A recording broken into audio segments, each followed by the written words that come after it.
Welcome back mga kaaldab. Ito na naman po ang inyong lingkod, si Mr. Destiny. At magbibigay po tayo ng pinakamainit na update po ngayon sa social media. Gaya nga po na sinasabi natin mga kaaldab, lalabas at lalabas din po ang katotohanan.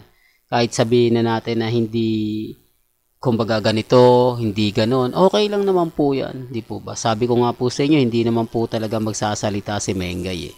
Di po ba? Pero bago natin simulan itong pinakamagandang update natin patungkol po kay Maine Polkerson, dito po muna tayo sa pinakamainit. Ang, kumbaga, nominate for your favorite TV host, mga kaaldab, na kung saan nga po nominado si Maine Polkerson. Sabi nila, ino-nominate. Di po ba? Na kumbaga magbigay daw ng mga boto. Pero hindi na eh. Kumbaga, hindi mo na kailangan pang i-nominate. Dapat pasok na nga po talaga si Mengay para sa laban ng kumbaga TV Host of the Year. Kasi eto mga kaaldab, di po ba yung main goals? Nanalo po si Mengay dito sa ASEAN TV Awards. Grabe no? Best Entertainment Presenter Host, main goals si Mengay. Ito yung panahon na kumbaga hindi masyado binalita ng TV ng GMA kasi nga po nasa TV5 siya, pero sa bandang huli binigyan din to ng masasabi natin pagbati kasi si Mengay nasa Eat Bulaga at binatira naman din po si Mengay nila Joey De Leon at TBJ. Di po ba kasama ng mga legit Dabber Cats? Di po respeto na lang po sa mga nagsasabing hindi daw po kasi kasama si Mengay para nga po daw sa nominasyon. Kumbaga parang sinasabi nga lang daw po nasa E80 na lang to po pwede. Bago lang naman po ang E80, di po ba? Kailan lang naman siya isinalang, pero po pwede na nga po ba siya para sa 2023? Ang daming mga tanong, no, mga kaaldab. Sabi ko nga po sa inyo, tignan natin kung ano pa yung susunod na kabanata. Di po ba? Mahirap po muna mag-react ngayon, magkomento, di po ba? Baka kasi yung mga ibang binablogs, nominado na, di po ba? Baka, naku Mr. Destiny, huli ka na naman, nominado na si Mengay, di po ba? Mahirap po muna kasi magsalita hanggat hindi pa po kumpirmado. Malalaman nyo naman po yan. Although yung iba nagsasabi, pero gaya nga ng sinabi natin, hindi pa po, nagsimula po ng, di po ba? Kamakailan lang po kasi nagsimula ang E80. Siyempre, kung ikukumpara yan sa mga host na matatagal na, di po ba, malaking malaking, di po ba, hindi katulad ng main goals, talaga yung main goals kasi matagal na po talaga, nagkaroon ng season 1, season 2, na kung saan nanalo nga po si Mengay sa 27 Asian Award o TV Award sa Best Entertainment Presenter Host, di po ba, medyo talagang bumulwak yan. Talagang si Henyo Master Joey De Leon pinabilib ni Mengay.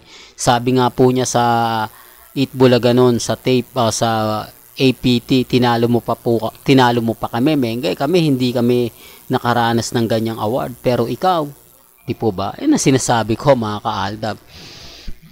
Pero alam ko maraming magre-react nito lalo na po yung mga hindi nakapanood, hindi na alam yung mga sinasabi ko na, naku, fake news na naman niya si Mr. Destiny. Ang tagal ko nang nanonood sa Eat Bulaga Broadway, pero walang sinabi si Henyo Master Joey De Leon. Hindi nga niya binate, di po ba? Sinasabi, kumbaga, nag-advance lang po ako mag-isip. Alam ko na may babatikos po sa akin. Alam ko na may magsasabi ng ganyan sa akin. Lalo na po yung mga hindi nakapanood. Lalo na po yung mga taong laging galit na galit, laging inis na inis sa channel natin. Di po ba? Well, punta na po tayo sa ating pinaka main topic.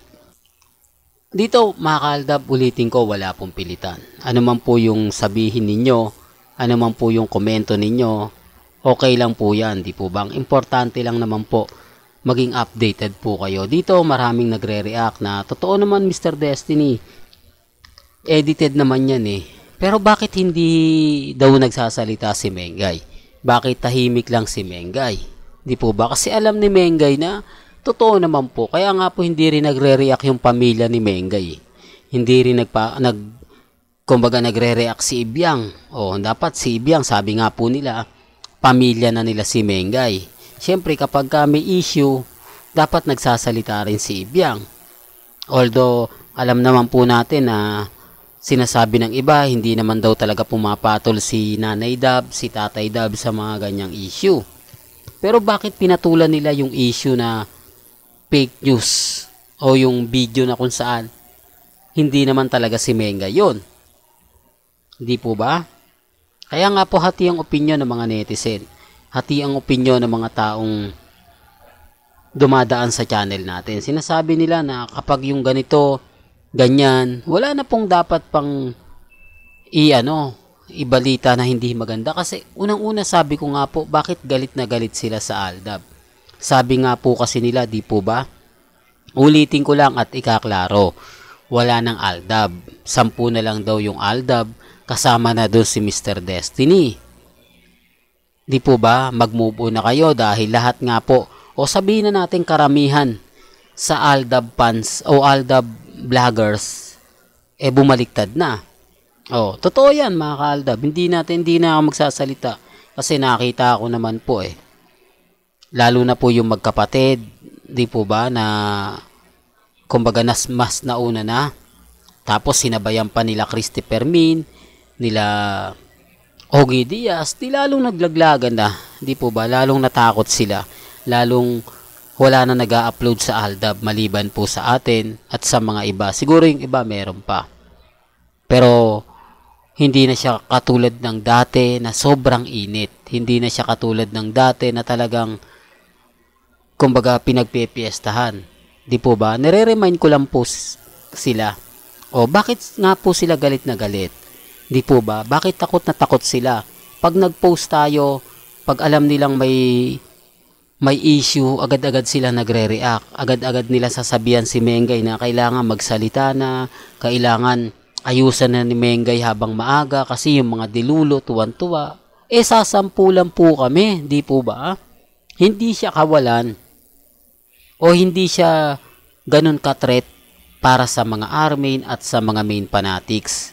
Hindi mo siya masasabing malaking sagabal dahil 10 lang naman daw po kami. Hindi po ba? Pero nagbago sitwasyon. Parang sobrang takot po nila nang simula tayo mag-trending. Parang nagkaroon sila ng tinik sa lalamunan na ayaw pong matanggal. Na kailangan mong kumbaga kumain ng marami para masama siya. Hindi po ba? Sinasabi ko lang po ito para po sa kaalaman ng lahat. Alam nyo naman po, pagdating sa mga bagay na ganyan, depende na lang yung iba. Depende na lang sa mga komento, depende na lang sa mga nagre-react, di po ba? Sabi ko nga po, kung wala ng Aldab, di dapat tahimik na lang sila. Pero hindi nag-iiba talaga yung sitwasyon. Well, hanggang dito na lang po yung updates natin, mga ka-Aldab.